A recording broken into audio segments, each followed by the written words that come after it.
Inside a sleek, state-of-the-art hospital, an aging couple finds themselves overwhelmed, ignored, dismissed, and quietly shamed, all because they're unfamiliar with a fast-paced digital setup. Just as their discomfort peaks, after being ridiculed by a staff member in front of others, they begin to question whether they even belong. Then, a calm but commanding voice breaks the tension. Their daughter steps forward. She's not just family, she's the hospital's owner. What she says next halts everyone in their tracks. Don't scroll, this one's going to stay with you. But before we dive in, let us know where you're tuning in from. We're listening. It began on a quiet Wednesday when Harold Evans and his wife Martha walked through the polished entrance of Evans Health Medical Center.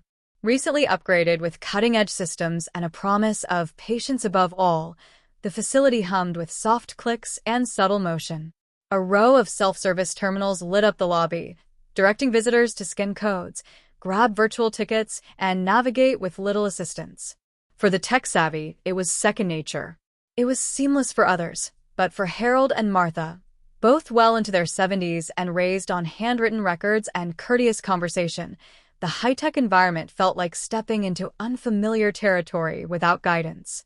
Clutched in Harold's hand was a creased printout, an appointment confirmation secured a week earlier at the public library, thanks to the patient help of a stranger. For him, navigating the online system had been a personal triumph. He wore his finest sweater, lovingly knitted by Martha decades ago, while she fastened her favorite silver leaf brooch, the one she saved for special moments. To anyone watching, they looked like they were on their way to church, not a clinic. To them, dignity started with how you showed up in the world. 2 chairs sat open near the front of the waiting area, directly opposite the long hallway leading to the exam rooms. Harold scanned the room, quietly observing the ease with which others checked in. Phones tapped against glass panels, numbers appeared on screens, and names echoed from a disembodied, courteous voice overhead. Yet, neither he nor Martha felt worried. They had arrived early, clutched their printed confirmation, and trusted someone would eventually call them forward. Elsewhere, high above the city streets, their daughter, Celeste Evans, presided over a sleek boardroom. As CEO of Evans Health Group and the visionary behind the very hospital her parents now sat in, she was mid-pitch, addressing investors eager to support the facility's growing reach. Her phone buzzed softly beside her notes. A message from her mother lit up the screen. "We're here, front row. All good." Celeste quickly responded. "In a meeting, be down soon. You're in good hands." She exhaled before refocusing on her slideshow. Meanwhile, at the hospital, Harold pushed his glasses higher and studied the overhead display. A steady stream of numbers matched with room assignments: 246, room 3, 247, room 4. Then came the calm voice. "Number 247, please proceed to room 4. Harold turned to Martha. "Did she say 247? She gave a tentative nod. "I think that's us, dear. It says 9 o'clock, and it's just past." Rising carefully, Harold offered Martha his arm, and together, they moved toward the hallway, their pace slow but purposeful, like those determined to be seen. Cause a scene. As they reached the entrance to room 4, a young nurse named Jenna stepped out, tablet in hand, her expression already drawn tight with irritation. Her gaze flicked over the elderly couple with the cool detachment of someone used to speed, now annoyed by what she deemed an unnecessary delay. "Excuse me," she snapped, tone clipped. "It's not your turn. Didn't you read the screen? Or the notice on the door? Please wait until your number is called. It's posted clearly right here." She pointed brusquely, offering no kindness in her delivery. Harold instantly stepped back, shoulders squaring. "I'm terribly sorry, we thought," but she'd already turned, muttering under her breath about people who couldn't follow basic instructions. Quietly, they returned to their seats. Martha sat down with care, clutching her purse tightly against her chest, eyes locked to the floor. Harold said nothing. He folded the appointment slip and slid it into his coat pocket, his hands trembling just slightly. Whether from age or shame, it wasn't clear. Around them, no one said a word. A few glanced over, One woman offered a faint shake of her head, another resumed scrolling her phone. The moment drifted on, unnoticed by most, but its sting lingered. Martha leaned in closer and whispered, "Do you think we did something wrong?" Her voice barely rose above a whisper. After a moment, Harold responded, "We didn't mean to. It's just things are different now. Everything moves so fast. You have to know what buttons to push, where to stand, what to do. I thought getting here early would be enough." Martha reached over, lacing her fingers through his and squeezing gently. "Maybe we should have waited for Celeste." He shook his head slowly. No. "She's busy doing important work. We can handle this." Yet beneath his words, in the heavy hush that settled between them and the buzz of the waiting room, a quiet uncertainty took root, the kind that comes when the world makes you feel like you no longer belong in spaces you once trusted. After nearly 20 more minutes of silent waiting, they finally heard their names. Not a number, but their actual names, spoken gently by a young staff member who, for the first time that morning, met their eyes and gave a kind, respectful smile. "Mr. and Mrs. Evans? Room 4, please." They rose with care, Harold nodding in thanks and Martha offering a quiet thank you. Their steps were steady now as they moved once more down the corridor they had previously misjudged. This time, no one corrected them. The exam room ahead was cool and impersonal, the lights too bright, the air filled with a soft mechanical hum. The hum of a nearby vent filled the sterile room as Harold and Martha settled into the chairs facing Dr. Kevin Larson, a man in his late 30s, sharply dressed with meticulously styled hair and a sleek designer watch. He didn't immediately acknowledge them, his attention fixed on the tablet in front of him, fingers tapping in a steady, detached rhythm. When he finally glanced up, it was with the distant professionalism of someone too pressed for time to bother with pleasantries. "Mr. and Mrs. Evans, you're here for a standard checkup, correct?" he asked, his tone clipped. "Yes," Harold responded, clearing his throat.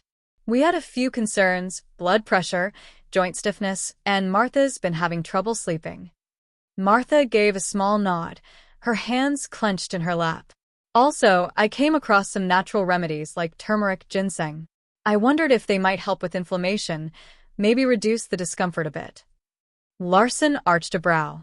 "Herbal remedies?" he echoed with a brief, nearly invisible smirk before returning his gaze to the tablet. "Well, if you're curious about unregulated treatments, I guess you could give them a try. But I wouldn't waste effort on trendy solutions. Stick with medically proven methods." Martha's expression faltered at his dismissive tone. "Oh, I only mentioned it because I saw a report on TV and a friend mentioned—" "Exactly," Larson interrupted more pointedly. "That's where the problem starts.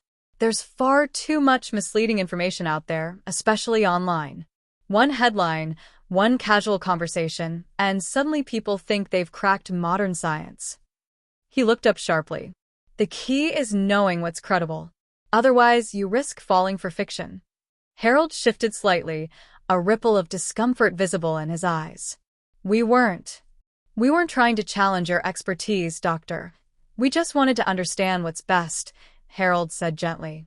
Larson exhaled and leaned back, his tone growing even more patronizing. "I get it. Your generation didn't grow up with all this. But trust your doctors. We're trained for this. Google isn't a substitute for medical school." The atmosphere in the room grew heavy. What had started as a sincere effort to be proactive about their health had devolved into a patronizing monologue. Martha glanced at Harold, her mouth pressed into a firm line, saying nothing. Harold gave a silent nod. Not in agreement, but out of exhaustion. Larson resumed the checkup, moving through each step with mechanical precision. He took their vitals, asked a few impersonal questions, and suggested a routine round of blood work. "The nurse will schedule your follow-up," he said, already turning back to his tablet before they'd even left their seats. "Prescriptions will be at the pharmacy. Just wait until your number's called." As they stepped out, Harold's posture sagged slightly under the invisible weight of having taken up space they no longer felt entitled to. Martha followed a step behind, her gaze fixed on the polished tiles. They didn't speak until they reached the lobby once more. "He thinks we're simple," she whispered. "He thinks we're relics," Harold replied. But there was no anger in their tone, only quiet resignation. The sadness between them wasn't loud or dramatic. It was soft, persistent, and familiar, the kind that sinks in over time and stays. In that moment, they weren't just patients. They were two people being quietly edged out of a world they had helped build through decades of teaching, paying taxes, voting, raising families, serving communities. Now, a question about ginseng had earned them dismissal. They sat once more in the waiting area, unsure of what exactly came next. Numbers blinked across screens overhead, the robotic voice calling names without warmth. All around, the world spun forward. Fast, wired, and indifferent. People passed by with earbuds in, eyes down, fingers flying over glowing screens. And still they sat motionless. All they'd tried to do was take care of themselves, to learn, to ask, to understand. But now, understanding felt like a luxury, one coded behind apps, passwords, and perhaps the ease of a younger body more fluent in this wired world. At the hospital's pharmacy wing, the quiet unease that had followed Harold and Martha throughout the morning thickened into something heavier, something that settled in the air like a warm fog. They approached the dispensary counter with hesitant steps. Harold held out the folded prescription slip the nurse had given him, with a scribble at the bottom. Pick up at counter. Wait for number to be called. But nowhere on the page was any actual number. Above the pharmacy desk, a glowing digital display cycled through red 3-digit figures, unfamiliar, blinking, moving forward with a rhythm Harold couldn't crack. 416, now 417, now 418. He watched the numbers change, but had nothing that resembled a match. Martha leaned in. Maybe it's the same number we had earlier? When we checked in? Harold shook his head slowly. We never got a number, remember? We didn't scan that thing. He motioned toward the self-check kiosks with a vague wave, as if referencing some advanced system far beyond their grasp, something he'd stopped trying to decode. Still, determined not to miss their turn or appear as though they were once again disrupting the flow, they approached the counter, prescription in hand. Behind the plexiglass stood a young man in scrubs. His name tag read Eric Moore, and his body language spoke volumes before he did. Yes, he said curtly, eyes fixed on a screen. Harold gently cleared his throat and offered the slip of paper. We're here to pick up our medication, Harold said gently. The doctor mentioned it would be ready.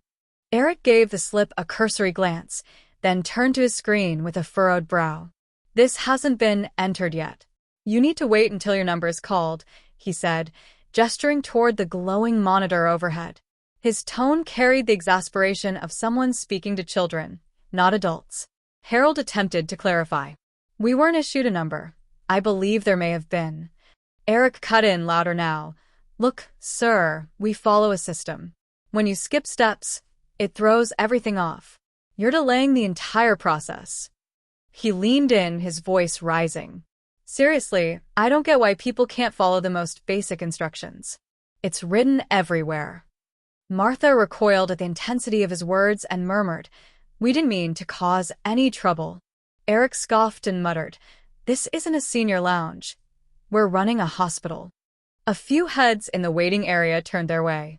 A woman leaned toward her companion and whispered something that made him chuckle, without humor. Near the back, a young man muttered under his breath, Boomers, with a tone soaked in disdain, as if Harold and Martha's very presence had somehow disrupted a world moving too fast for them. Harold stood frozen, the prescription slip trembling in his hand like a fragile flag, barely holding on. Martha's gaze flickered from face to face, blank, rushed, quietly critical. She tugged gently on Harold's sleeve and whispered, Let's just sit, Harold. But before they could move, Eric threw out a final remark, dismissive and sharp. You people come in here clueless, and we're left cleaning up the mess.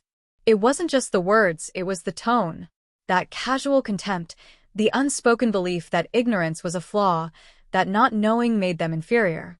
And worst of all, you people, as if their entire generation was a dead weight dragging down progress.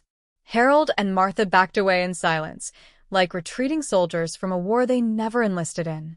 As they sat, Harold's eyes caught on an older man at the counter, gently assisted by his daughter. She tapped her phone, keyed in a number and smiled, guiding him with ease and warmth. The man said something. She laughed softly, her hand resting on his arm. Harold watched them for a long moment, not with envy, but with quiet sorrow. That kind of grace, that ease, that shared understanding, it felt out of reach. And somehow, deeply unfair. Martha murmured, "Maybe we should have waited for Celeste." Her voice cracked. "I didn't want to bother her," Harold replied, barely above a breath. Around them, the flow resumed, machines beeped, numbers were called, and the room moved forward like a machine. But for Harold and Martha, the morning had unraveled into something more, an erosion of dignity, layer by layer. First at the door, then by a doctor's indifference, and now through the sharp sting of social dismissal. Their confusion wasn't met with compassion, it was treated as obstruction. In that crowded space, with people buzzing around, Harold and Martha sat motionless, surrounded by many yet profoundly alone. With hands clasped and eyes lowered, Harold and Martha sat still, waiting for something, anything, to affirm they still mattered. As Harold's gaze dropped to the sterile white linoleum beneath his shoes, searching for comfort in its bland simplicity, the automatic doors at the far end of the lobby sighed open. A cool draft swept in, trailing behind a woman in a sleek black coat and modest heels. Her steps were sharp, controlled, and steady, her expression unreadable. Celeste Evans had arrived, not first as a daughter, but as a commanding presence. She walked like someone who had spent years carving her place in rooms that weren't built to welcome her, someone who no longer asked for space. She claimed it. One hand held her phone, the other gripped a slim leather folio. Her eyes flicked across the lobby with practiced precision until they locked onto her parents, seated near the pharmacy. They looked impossibly small, slumped in posture, carrying the weight of fatigue and quiet humiliation. Celeste's breath caught briefly, but then her gaze shifted to the pharmacy counter, where Eric Moore now stood, casually scrolling through a screen, his cheek puffed slightly from chewing the inside of it, as though the earlier exchange had never happened. He glanced up, brows twitching in uncertainty as he noticed her approach. She moved deliberately. No rush, just a silent command that changed the air in the room. Reaching the counter, she tapped once, soft, sharp, on the plexiglass. "Are you the one who spoke to them like that?" Her voice was calm, measured, far more unnerving than a scream. But from the sheer effort it took to hold his composure. Celeste took a breath, steady but full of heat, her gaze never wavering from Eric's. This is exactly the moment that defines who we are," she said, her voice quieter now but no less firm. "When no one's watching, when it's just two older people trying to navigate a world that moved on without them. How do we respond? With scorn? With sighs and rolled eyes? Or do we pause, listen, help?" Eric's mouth opened again, but no words came. His hands hovered awkwardly near the keyboard, his posture shrinking by the second. Around them, the waiting room remained silent. Nurses paused in their steps, patients stopped mid-scroll. Even the automated voice calling numbers seemed to hesitate. Celeste didn't need an apology. She wasn't looking for a scene. What she delivered wasn't a performance, it was a reckoning. Turning her head slightly toward her parents, she said gently, "Come on, let's get you taken care of." Then to Eric, a final glance, cool and clear. "Make it right." And with that, she moved toward Harold and Martha, placing one arm lightly around her mother's back, the other offering Harold the quiet dignity of walking beside his daughter, not as a CEO's parents, but as people who deserved, at the very least, kindness. Until the room filled with a soft applause, not thunderous, not theatrical, but sincere. A gentle acknowledgement, not just of Celeste's words, but of what had been endured, what had been exposed. It was the sound of a shared recognition, an unspoken agreement that what had happened wasn't right, and that maybe, just maybe, something had changed because of it. Celeste didn't bask in it. She simply turned to her parents and offered them both her arms. "Let's go get your medicine," she said with a quiet smile. A different attendant approached the counter. This one younger, nervous, but kind. "Mr. and Mrs. Evans?" he said, stepping out from behind the glass. "I can help you now." No number needed. Harold and Martha stood slowly, Martha holding onto Celeste's hand like a lifeline, Harold giving the new attendant a small nod of appreciation. As they moved forward together, there was no longer the sense of being burdensome, no longer the invisible weight pressing them down. Behind them, the waiting room began to stir again, conversation picking up, heads turning back to phones or companions, but with a noticeable softness, a new kind of awareness. And for the first time that day, Harold and Martha felt not just seen but honored. Care slowly. Her voice cracked slightly, not from weakness, but from the strength it took to finally say the truth aloud. "I thought efficiency was the same as excellence. I thought data and design would catch everyone who needed help. But today I saw what fell through the cracks, and it was you." Martha looked up at her daughter, eyes glistening but calm. "We never needed you to catch everything," she said, "just to notice when we'd fallen." Harold placed a steady hand on Celeste's shoulder. "And you did," he said. "You saw us. That's more than most people ever do." Outside, the city moved on as it always had, buses rumbling, horns honking, people rushing along the sidewalks. But behind that window, 3 people stood still, together, wrapped in a rare kind of stillness not born from waiting, but from understanding. Celeste didn't have all the answers yet, but she had clarity, and with that came something close to peace. She took a breath, then looked at both of them. "Let's go home," she said, and for the first time all morning, Harold and Martha smiled. "Lost sight of that," she said quietly. "Somewhere between the expansion plans and quarterly metrics, I started measuring progress by numbers instead of people. I stopped thinking about hands, not the ones that type, but the ones that tremble when they reach for help." Martha stepped in close, linking her arm through her daughter's. "Then remember now," she said gently. "It's not too late to build it better." They stood like that for a moment, 3 people bound not just by blood, but by the shared realization that progress isn't just forward motion. It's also looking back, reaching out, and making sure no one gets left behind. Celeste felt something inside her begin to realign, a recalibration not of strategy or mission statements, but of purpose. "We'll start again," she said softly, as if promising it to herself as much as to them. "And this time, we'll get it right." Steps a little slower, like the hospital itself had taken a breath it hadn't realized it was holding. Nurses who had overheard the exchange paused to share quiet looks with one another. A tech wheeling a portable scanner nodded slightly as he passed, not in recognition of status, but of something deeper, alignment, perhaps, with a truth that had landed where it needed to. Harold shifted his stance, one hand resting lightly on Martha's shoulder. "You know," he said, voice carrying the warmth of old chalkboards and decades of morning routines, "I used to tell my students that progress wasn't about speed. It was about direction." Celeste let out a breath that felt like both release and renewal. "Then it's time to change course," she said. "One step at a time. And this time, we'll walk it together." Behind them, a receptionist looked up from her desk, her eyes finding the small group by the window. For the first time that morning, she smiled, not because she had to, but because something in the atmosphere had shifted. Not dramatically, not loudly, just enough to matter. Measured or a chart to be validated, the kind that sits quietly beside someone and says, "I'm here."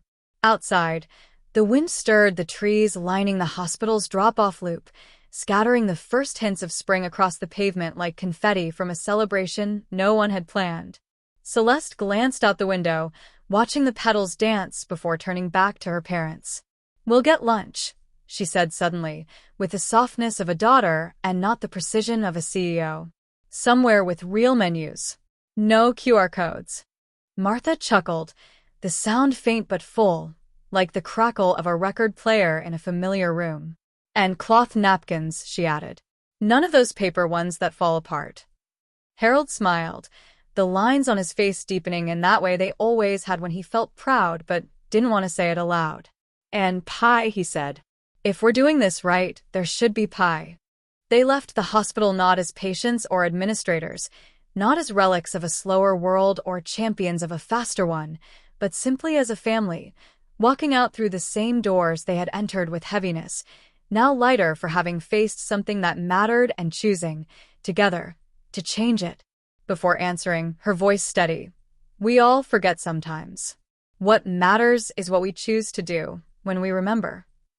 The nurse gave a small nod, then moved on, joining the flow of the morning, calm, attentive, changed. Celeste remained for a moment longer, sipping her coffee, grounding herself in this new rhythm.